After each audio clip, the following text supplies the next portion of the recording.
est-ce que ça a un sens ou est-ce que c'est un risque qu'il y ait un même avocat pour les deux parties lors de la transaction, pour faire des économies?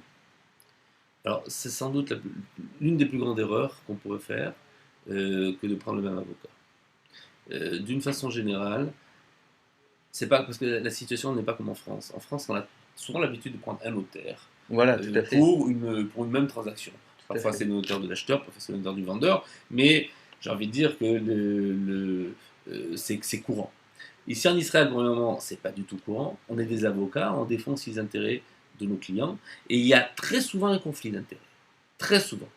Or, comment voulez-vous qu'un avocat puisse faire son travail, rendre un service à son client, s'il y a un conflit d'intérêts qui se trouve au milieu? C'est quasiment impossible à gérer. Et systématiquement, lorsque quelqu'un me demande d'agir pour lui, il faut vraiment d'agir en traitant les deux côtés pour l'acheteur et pour le vendeur. On fait très très attention. Parfois on l'accepte, je ne dis pas le contraire.